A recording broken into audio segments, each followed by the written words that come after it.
जी हाँ दोस्तों, नमस्कार। तो सबसे पहले मैं अपने सभी विद्वान साथियों को, विषय बहनों को, सभी प्रिय विद्यार्थीगण को जो हमारे कॉम्पिटेटिव एग्जाम की तैयारियां कर रहे हैं, उन सभी मित्रों को जितेंद्र क्लासेस की इस ऑनलाइन कक्षा की तरफ से और मैं अपनी तरफ से आप सभी लोगों को बहुत बहुत तहे दिल से स्वागत करता हूँ। प्रिय दोस्तों, बने रहिएगा, जाइएगा मत। आज मैं वो बिंदु लेकर आया हूँ विद्यार्थीगण, मैं रियल बता दूँ, देखने के लिए मजबूरन आप मजबूर हो जाओगे और वीडियो को छुप छुप कर देखोगे। आज बताने की आवश्यकता नहीं है, वास्तविकता बता दूँ। हम कहते हैं यूट्यूब नहीं, आप कितने भी यूट्यूब चैनल को छान मारेंगे पर वो बिंदु नहीं मिलने वाला।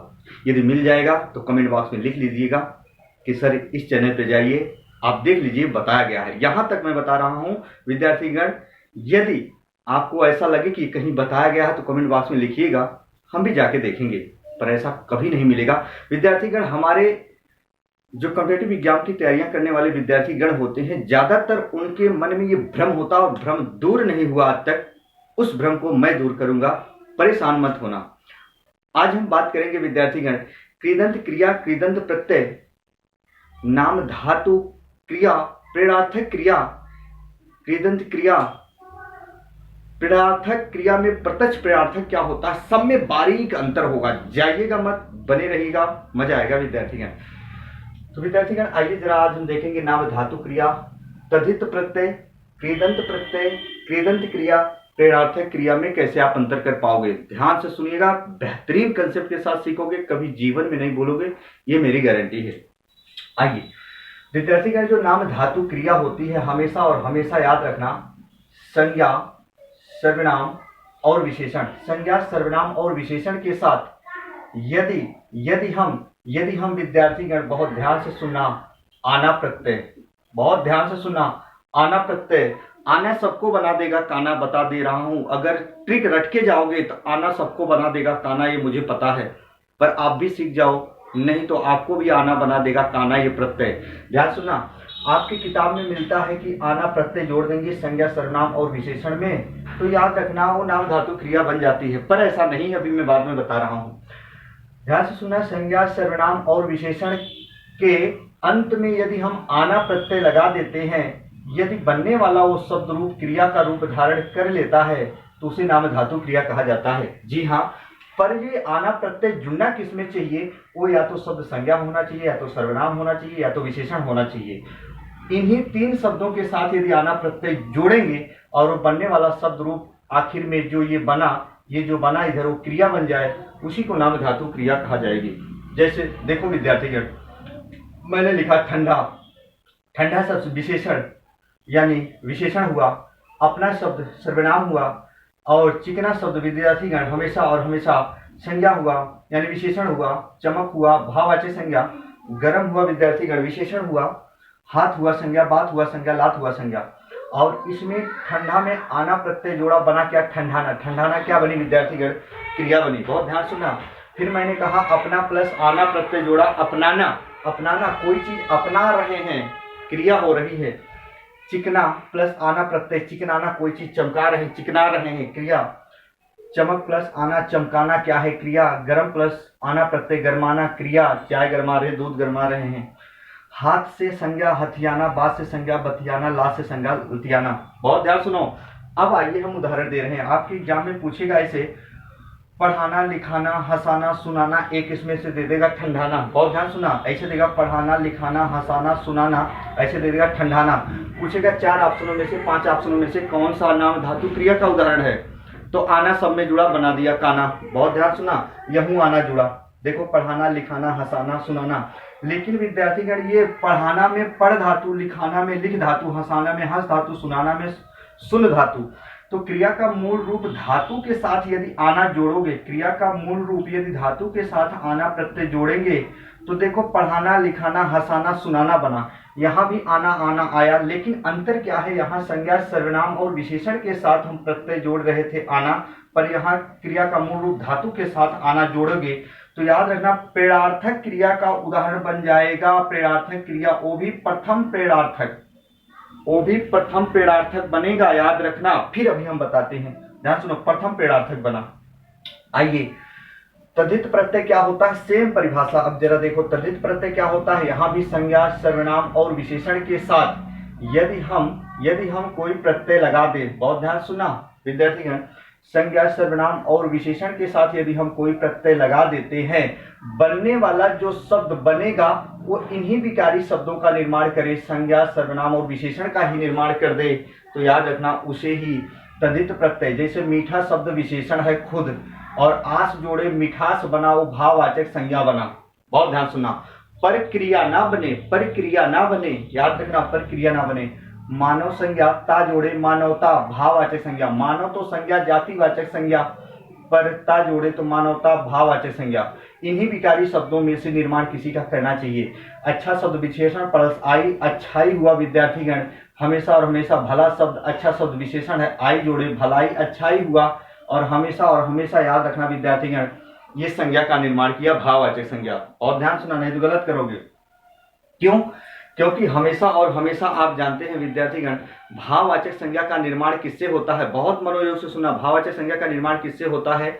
हमेशा और हमेशा संज्ञा में जातिवाचक संज्ञा, सर्वनाम, विशेषण और अव्यय के साथ कुछ विशेष प्रत्यय होते हैं जिनमें हम प्रत्यय लगाते हैं तो भाववाचक संज्ञा का निर्माण होता है। लेकिन व्यक्तिवाचक संज्ञा के साथ हम याद रखना प्रत्यय लगाकर भाववाचक संज्ञा का निर्माण नहीं कर सकते। प्यारे साथियों, वीडियो पढ़ चुकी है, जाके प्लेलिस्ट में देखिएगा, तहलका मचाओगे।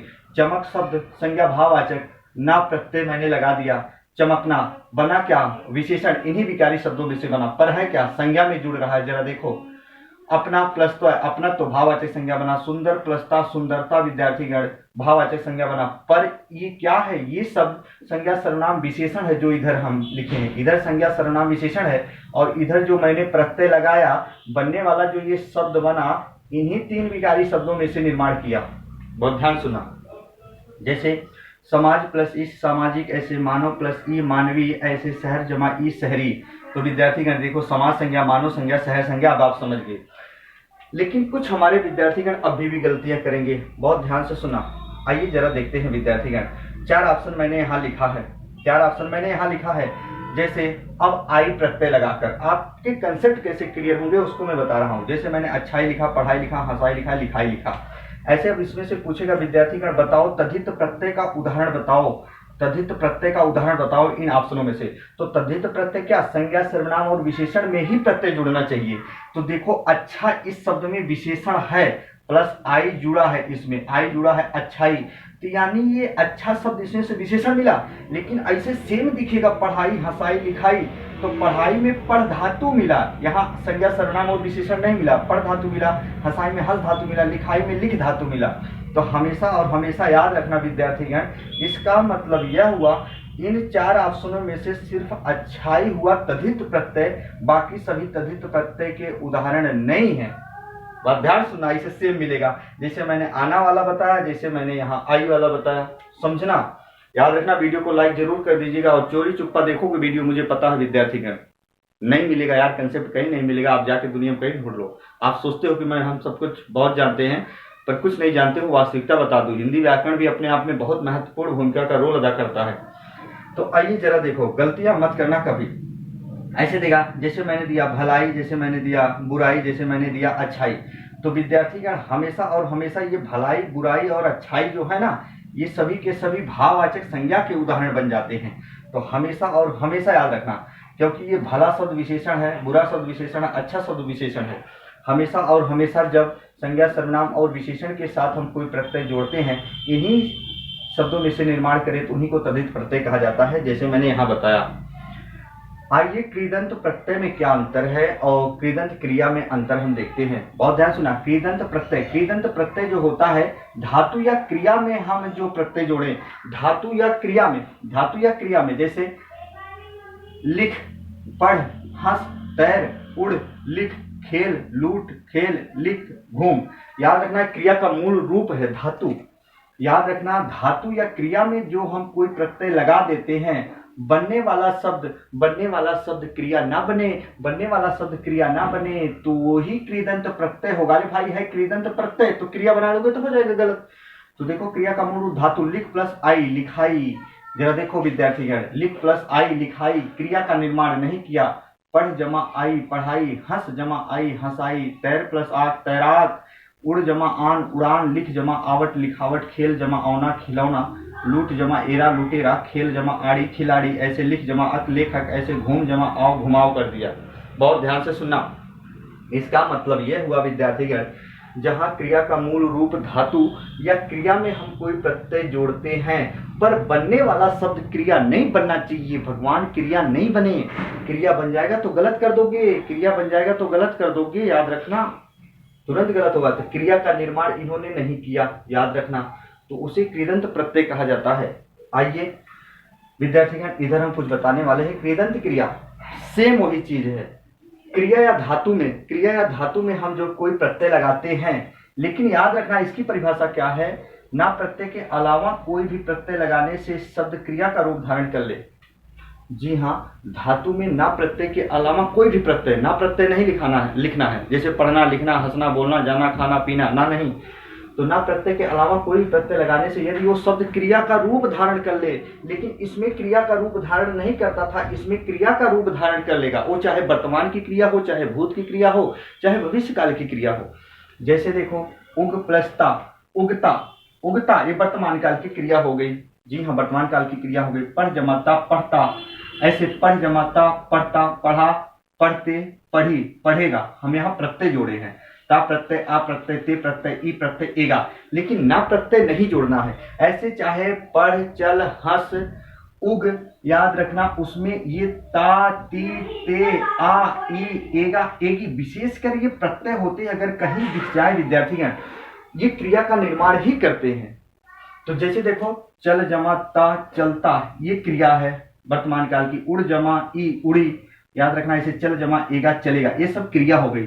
लेकिन इधर देखो, ये सब क्रिया का निर्माण नहीं किए थे। इतना तो समझदार होइए हो विद्यार्थीगण, इतना नहीं समझ पाओगे फिर याद रखना, तैयारी करना ही छोड़ दो। फैक्ट चीज बता रहा हूं। अब सुनो, आ जाइए जरा, मैंने कहा प्रेरणार्थक क्रिया क्या है। प्रेरणार्थक क्रिया जो होती है वाना प्रत्यय, जैसे यहाँ याद रखना, नाम धातु क्रिया में आना प्रत्यय, ऐसे प्रेरणार्थक क्रिया में वाना प्रत्यय मैंने जोड़ा। जैसे याद रखना, हमेशा और हमेशा जो प्रथम प्रेरणार्थक यहाँ मैंने बताया था, प्रथम प्रेरणार्थक है ये, प्रेरणार्थक क्रिया के प्रथम प्रेरणार्थक है ये, जो आना प्रत्यय जोड़े थे। फिर देखो यहाँ, हंसाना से हंसवाना, पढ़ाना से पढ़वाना, ऐसे उठाना से उठवाना, यानी दिलाना से दिलवाना, ऐसे बनाना से बनवाना, ऐसे खिलाना से खिलवाना होगा। विद्यार्थीगण याद रखना, हमेशा और हमेशा, याद रखना, हमेशा और हमेशा जहां माना प्रत्यय, यानी कर्ता जिस वाक्य में कार्य को ना कर किसी अन्य से करवाए, जैसे पढ़वाना, हंसवाना, सुनवाना, गवाना, तो याद रखना, ये देखो हंसाना यहूं आना आया है। जैसे वो ठंडाना, गरमाना, हमेशा और हमेशा दिए थे, तो वो क्या था, आपका नाम धातु क्रिया थी, क्योंकि संज्ञा सर्वनाम और विशेषण में प्रत्यय जुड़ते थे। लेकिन यहाँ देखो, हमेशा और हमेशा क्रिया का मूल रूप धातु, हंस में आना, हंसाना प्रथम प्रेरणार्थक, ये हंसाना, पढ़ाना, उठाना, दिलाना, बनाना, खिलाना, ये प्रथम प्रेरणार्थक, यहाँ हम लिखे हैं प्रथम प्रेरणार्थक। लेकिन हंसवाना, पढ़वाना, उठवाना, दिलवाना, बनवाना, खिलवाना, विद्यार्थीगण, ये द्वितीय प्रेरणार्थक क्रिया है, यानी ये प्रेरणार्थक क्रिया के उदाहरण होते हैं, माना प्रत्यय लग जाते हैं।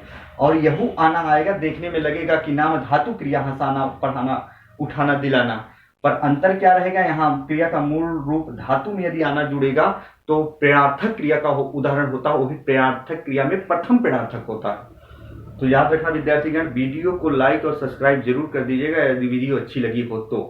याद रखना, इतने अच्छे से कंसेप्ट कोई क्लियर नहीं करता आपके लिए कि वो पूरा जान निकाल के देते। फैक्ट चीज बतियाते हैं, आप चाहे पढ़ना चाहे मत पढ़ना, लेकिन हाँ पढ़ लोगे तो 2-4 नंबर पक्के हो जाएंगे, पक्का बता दे रहा हूँ। कहीं किसी ने ऐसा क्लियर नहीं किया एक जगह रख के।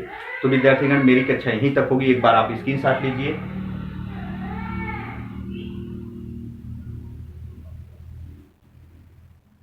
जी हाँ, तो विद्यार्थीगण, आज तक की मेरी कक्षा यहीं तक होगी और हिंदी व्याकरण का संपूर्ण तथ्य आपके प्लेलिस्ट में पढ़ चुका, आप जाकर देख सकते हैं विद्यार्थीगण। तब तक के लिए मेरी कक्षा यहीं तक मित्रों। जय हिंद, जय भारत।